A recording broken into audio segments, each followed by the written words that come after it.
রোগগুলো তৈরি হয় হচ্ছে আমাদের জীবনাচরণ, যেভাবে আল্লাহ বলেছেন সেটা আমরা মানি না।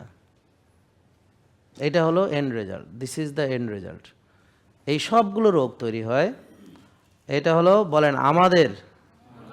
বলেন আমাদের নিজ হাতের কামাই,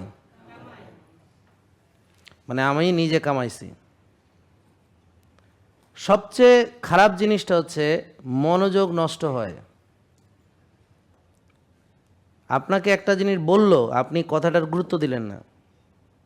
আমার কথা বুঝতে পারছেন? কেন দিলেন না? আপনি বুঝলেনই না কী কইছে, এবং আপনি এটার পাত্তাই দেন নাই। আমার কথা বুঝতে পারছেন?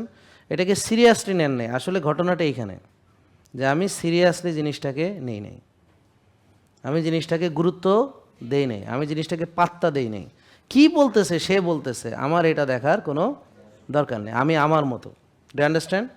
এটা হলো আমাদের বড় রোগ। বুঝতে পারছেন?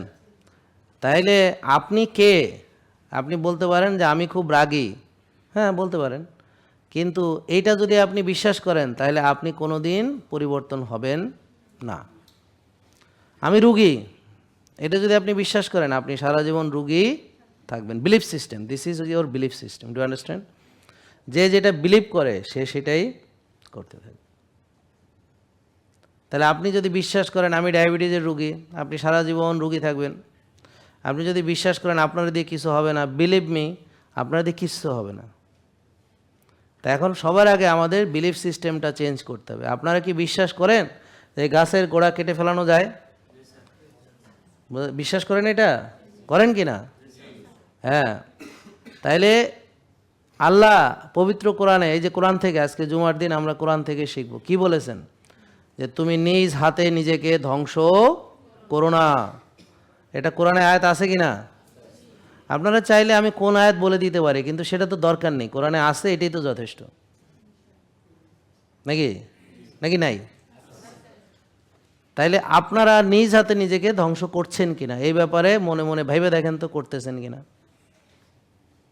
দেখেন করতেছেন কিনা। অর্থাৎ এভাবে চিন্তা করেন যে আল্লাহ তাআলা কি আমার বিকলাঙ্গ হিসেবে পাঠাইছে, নাকি আমারে জন্মগত রুগী বানাইয়া পাঠাইছে, নাকি আমি ছোটোবেলায় খুব লাফালাফি ভালো ছিলাম, আমার চেহারাও সুন্দর ছিল, ফিগার ভালো ছিল, সব সুন্দর ছিল, আমি খুব আনন্দ ফুর্তি করতাম, লাফালাফি চলাফেরা করতাম, তারপরে আজকে আমি এই অবস্থায় এসেছি, কিভাবে আসলাম? এর ভিতরে আমি কোন খাবার খেয়েছি, আমি কতখানি নিজে ব্যায়াম বা শরীর চর্চা বা খেলাধুলা বা কায়িক শ্রম কী করেছি, কী ধরনের চিন্তা আমি করি। যে খারাপ চিন্তা করে সারাক্ষণ সে, তার পরিণতি ভালো না।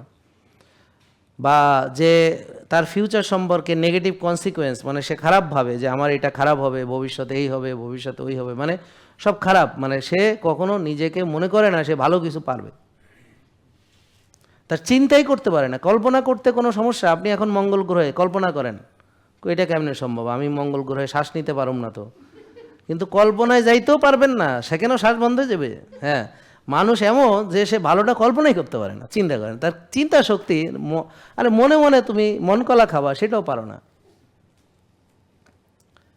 কিন্তু সারাদিন সে দৌড় খায়, মানে পাগলা কুকুরের তাড়া খায়। কে তাড়ায় তাকে?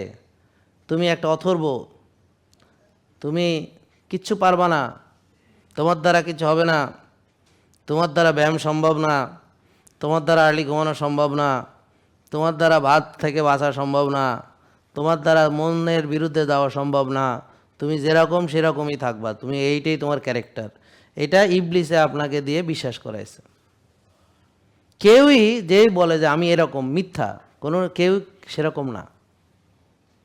কারণ কি? মানুষ নিজেকে চাইলে কি করতে পারে? পরিবর্তন করতে পারে। সে রোগী থেকে সুস্থ হইতে পারে, সে দুর্বল থেকে সবল হইতে পারে। আমার কথা বুঝতে পারছেন? সে চাইলে তার মন নিয়ন্ত্রণ করতে পারে, সে চাইলে তার লোভ সংবরণ করতে পারে, সে চাইলে তার ক্ষুধাকে নিয়ন্ত্রণ করতে পারে, সে চাইলে মাইন্ডসেট চেঞ্জ করতে পারে, সে সব কিছু করতে পারে। যদি একজন পারে, সারা পৃথিবীর মানুষই সেটা পারে, কিন্তু সে করে না, আরেকজন করে। জেকে লাইফস্টাইল লিমিটেড, ওষুধ মুক্ত সুস্থ জীবন।